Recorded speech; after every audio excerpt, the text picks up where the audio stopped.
This is Phil Wooler with Purdue Extension, and it looks like the perfect weather to start my vegetable garden.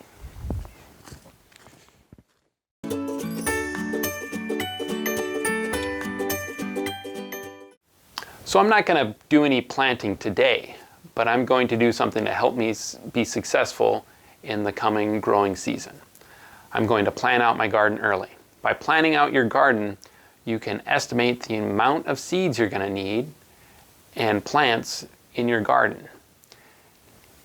With this information, you can then order your seeds early or pick them up at the store early and avoid any spring rush that might happen. If you're starting out a new garden, here are 4 things you want to think about when placing your garden. Sunlight. Most vegetable plants love lots of sun, so choose a site that's going to get at least 6 hours of sunlight a day. The more the better. Water. Chances are that at some point during the growing season, your plants are going to need more than just what rain you get. So having some place where you can get a hose out to your garden fairly easily is important. If you tell yourself, well, I'll just fill up a watering can and walk out there, you're probably not going to water as often, and the plants aren't going to get enough water that they need. So just play it safe and be near a hose where you can easily water your garden. Drainage. Vegetables do not like to have very wet soils. They like to have well-draining soil. So if the site you're thinking about has a lot of standing water, if it rains an inch or two and there's sitting water in that spot for a day, that's probably not a good spot for vegetables. If that's the only spot you have, you can do other things like raised bed gardening, and that will allow for better drainage in that site. Size. So when you're doing a new garden, I would recommend you start on the smaller side and then grow your garden. So that way you can have a good idea of how much time it takes you to take care of your garden, how much produce you can get out of your garden, and if you need larger and if you can take care of a larger garden, you can always expand it. But it's better than starting off too big and it gets out of control and it becomes a big weedy mess and you don't get any vegetables out. So start slow and expand. Here are 4 things you want to think about when you're planning what you want to plant in your garden. So size of the plants. With tall plants like sunflowers or sweet corn, you want to put those towards the north side of the garden. The reason behind that is in the summer, in the northern hemisphere here, the sun is mainly to the south. And by placing them on the north side, those tall plants aren't going to shade your other vegetable plants you have in your garden and reduce their yield. Succession planting. So in vegetable garden, we have different types of vegetables that like different temperatures and times of the year. So we have some that like the early spring, so lettuce, radishes, things like that, but they don't like the summer weather. And they're done fairly quickly with their growing. So by the time the hot weather comes around, they're done.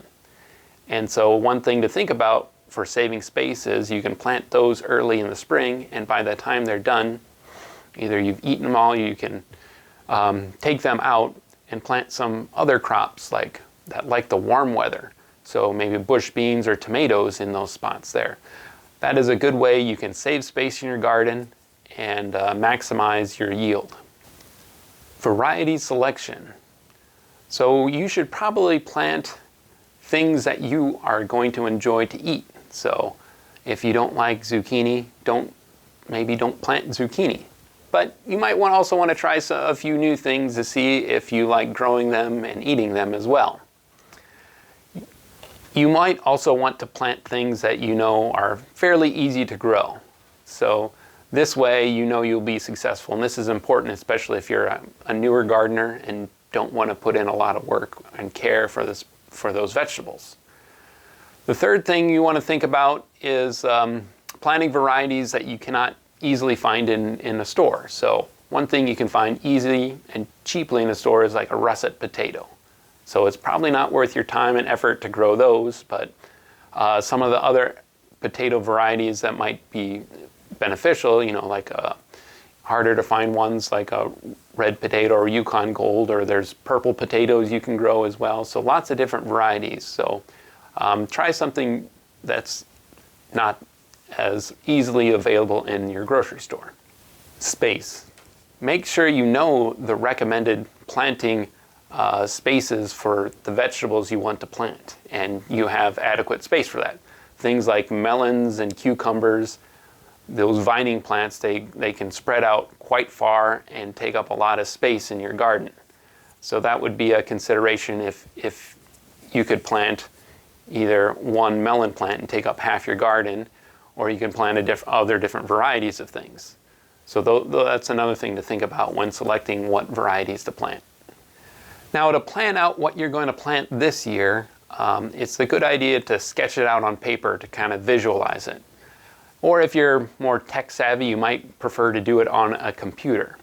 So you want to get a scale boundaries of your garden beds on, it might be easier to do on graph paper or other paper as well, to get the relative size of the garden to plan out your spacing and what you're going to plant.